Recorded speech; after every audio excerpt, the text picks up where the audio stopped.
کہ یہ سزا پہلے سے موجود تھی اور وہی سزا اللہ تعالیٰ نے قرآن پاک میں برقرار رکھی. تو ایک تو یہ بات اگر ہم بات کریں نا ارلی فیز آف اسلام کی، تو اس میں قرآن پاک کو ایز اے ماسٹر ٹیکسٹ یا ایز اے سورس کے طور پہ ہم لیتے ہیں. دوسری چیز حدیث اور سنت ہے. حضور پاک صلی اللہ علیہ وسلم کی زندگی میں جو کچھ آپ فرماتے تھے، صحابہ اس کو یاد کرتے تھے، اس کو لکھ لیتے تھے، لکھ کے سناتے تھے تاکہ اس کی ویریفیکیشن ہوتی رہے. ویریفیکیشنز بھی ہوتی رہیں. اس کے بعد پھر خلفائے راشدین کے دور میں وہی ساری احادیث جو تھیں وہ ساری اکٹھی کی گئیں اور پھر ان کو کمپائل کیا گیا، ان کی کلیکشن کی گئی. لیکن ایک چیز ہے کہ جہاں بات قرآن پاک کی اور حضور پاک صلی اللہ علیہ وسلم کی اپنی زندگی کی آئے تو وہاں پر حدیث جو ہے وہ پھر سیکنڈری حیثیت رکھتی ہے. اس لیے حدیث کو ایک لوور سٹیٹس دیا گیا سورسز آف اسلامک لا میں. اس کے بعد جب حضور پاک صلی اللہ علیہ وسلم دنیا سے تشریف لے گئے تو اس کے بعد جس چیز کو یا جو چیز مسلمانوں کے لیے سب سے بڑا سورس آف انسپریشن یا سورس آف گائیڈنس بنی وہ صحاح ستہ یعنی کہ احادیث کی کتابیں تھیں. یہ سب سے اتھینٹک سورس بنا. اگر اس کو آپ کمپیئر کریں اس سے پہلے انجیل مقدس بائبل، جس کے بارے میں کرسچنز کا اپنا کہنا ہے کہ اس میں بہت ساری تحریفات ہو چکی ہیں، اس میں واقعات ہیں، یہ بیسیکلی ایک سیرت ہے حضرت عیسیٰ علیہ السلام کی، اس سے زیادہ نہیں ہے. اس میں اللہ تعالیٰ کا جو کلام ہے، یہ اللہ تعالیٰ کی جو احکامات ہیں وہ کم ہیں. اسی طرح نیو ٹیسٹمنٹ کی اگر بات کریں تو اس میں بھی اسی طرح سے ہے. تو جو صحاح ستہ ہے اس کے اندر جو احادیث کا مجموعہ ہے وہ آتھینٹک ہے، تو وہ مسلمانوں کے لیے ایک رہنمائی کا باعث بنا. 5 ایسے انجنکشنز تھے جن کی مثال ڈاکٹر حمید اللہ نے دی ہے کہ شروع میں 5 اس طرح کے ایکشنز تھے جن کے بارے میں قانون بنانے کی ضرورت تھی. کچھ قوانین اس طرح سے بنے کہ کچھ کام ایسے تھے جو ضروری تھے، جیسے کچھ ایسے کام ہیں، کچھ ایسے ایکشنز ہیں، کچھ ایسے فعل ہیں کہ یا کام ایسے کرنے والے ہیں جو فرض ہیں، مینڈیٹری ہیں. کچھ کام فرض قرار پائے، کچھ کام سرے سے گناہ قرار پائے، فوربڈن جسے میں نے لکھا. کچھ کام ایسے تھے کہ اگر آپ نے کر لیا تو کوئی گناہ نہیں ہے، لیکن بہتر ہے کہ آپ نہ کریں. بہتر ہے کہ آپ ایک ایکشن ہے تو وہ کر لیں، آپ ایک عبادت ہے تو وہ کر لیں تو ثواب زیادہ ہے، اور نہیں کریں گے تو گناہ نہیں ہوگا، یا آپ اس طرح سے لے لیں تو بہتر ہے کہ آپ کر لیں. تیسری میں نے وہ مثال دی. تیسرے کو منع فرمایا گیا کہ یہ کام آپ نے کرنا ہی نہیں بالکل، یعنی دونوں پروز اینڈ کونس سامنے رکھ کے.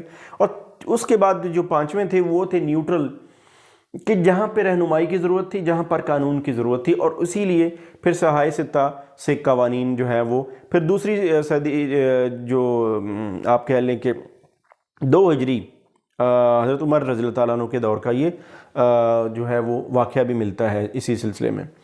حضرت عمر رضی اللہ تعالیٰ عنہ کے جو اپنا دور خلافت تھا اس میں بھی بہت سارے ایسے آپ کو احادیث کا کلیکشن کے جو ہے وہ واقعات ملتے ہیں. اچھا، اگر ہم بات کریں کہ law making in the time of profit, حضور پاک صلی اللہ علیہ وسلم کی زندگی میں اگر بات کریں کہ اس وقت قوانین کس طرح سے بنتے تھے. اچھا، اس سے پہلے بات ہم کر چکے ہیں، لیکن اس میں ایک چیز ایڈیشنل ہے، وہ یہ ہے کہ کچھ ایسے قوانین تھے جو اس وقت کی ضرورت تھے، جیسے کہ صلح حدیبیہ کا ایک معاہدہ ہے، جو بظاہر کچھ ایسے واقعات تھے، کچھ ایسی کام تھے، کچھ ایسے فعل تھے، کچھ ایسی چیزیں تھیں جو عام مسلمان کو تو عقل سے ماورا تھیں. حضور پاک صلی اللہ علیہ وسلم اللہ کے پیغمبر تھے تو انہوں نے معاملہ فہمی اور ان کے ویژن یا ان کی جو نظر ہے انہوں نے وہ مناسب سمجھا تو اس کو کر لیا. جیسے ایگریمنٹس کی بات ہوتی ہے، کچھ اس طرح سے اسی طرح سے کچھ ایسے لا میکنگ بھی ہوئی جو خلفائے راشدین کے دور میں بھی ہوئی، اور قیاس بھی تھا اس میں، اجتہاد بھی کیا گیا اس دور میں. معاذ بن جبل کی مثال کئی بار کوٹ کی گئی، جن کو حضور پاک صلی اللہ علیہ وسلم نے یمن کا گورنر بنا کے تو بھیجا تھا. اب اگر بات کریں ہم آگے کچھ اور سورسز آف لا کی اگر بات کریں تو کنسنسس کی اگر بات کریں تو کنسنسس جو ہے یعنی اجتہاد پہ انہوں نے بہت زیادہ اس پہ روشنی نہیں ڈالی، لیکن کنسنسس بہرحال ایک ایسا آپ کہہ لیں کہ ایک سورس آف لا تھا کہ جس میں آپ کا قرآن و حدیث کا علم ہونا ضروری تھا. اور جب ایک سے زیادہ مجتہدین جو تھے وہ اکٹھے ہوتے تھے، یعنی کسی ایک سے کہنے سے فرق نہیں پڑتا، جب ایک سے زیادہ 5 6 8 10 لوگ اکٹھے ہوتے ہیں اپنے وقت کے مجتہدین، اور وہ اکٹھے ہو کے کسی ایک پوائنٹ پہ ایک فیصلہ کر دیں تو وہ بائنڈنگ سمجھا جاتا تھا. یہاں میں ایک چیز بتا دوں کہ یہ جو آپ کہہ لیں جو لا میکنگ ہے اکارڈنگ ٹو ڈاکٹر حمید اللہ، یہ لا میکنگ اس کے اندر دونوں ایسپیکٹ موجود ہیں. وہ دونوں ایسپیکٹ وہ جو جس کی طرف انہوں نے شروع میں ذکر کیا کہ کچھ قوانین ایسے ہیں جو انسان خود بناتا ہے، قبیلے بناتے ہیں. جیسے اگر ہم جوڈیشری بیفور اسلام دیکھیں تو اگر اس وقت کی بات دیکھیں تو سٹارٹ میں اسلام سے پہلے انصاف کا نظام کیا تھا کہ بہت کم اس طرح کے ایسے عدالتیں لگتی تھیں شروع میں کہ جہاں سے کوئی انصاف کی توقع ہوتی. لیکن لیٹر آن اسلام سے تھوڑا عرصہ پہلے، اسلام یعنی قرآن پاک کے نزول سے پہلے، حضور پاک صلی اللہ علیہ وسلم کی بعثت سے پہلے ایک تھوڑا سا پراپر سسٹم بن گیا تھا، جسے ہم کہہ سکتے ہیں سول کورٹس ہوتی تھی، کرمنل کورٹس ہوتی تھی. حضرت ابو بکر صدیق رضی اللہ تعالیٰ عنہ، حضرت عمر رضی اللہ تعالیٰ عنہ اس کے ججز ہوتے تھے، تو وہ فیصلے فرماتے تھے. تو کسی حد تک بہت پہلے نہیں لیکن بعد میں اسلام سے تھوڑا عرصہ پہلے ایک جوڈیشل سسٹم موجود تھا. اسلامک جوڈیشل سسٹم کی بات کریں تو اسلامک جوڈیشل سسٹم مفتی اور قاضی پر مبنی ہے. مفتی وہ جو فتویٰ دے سکتا ہے، جو قرآن و حدیث کا علم رکھتا ہے، جو فقہ کا علم رکھتا ہے.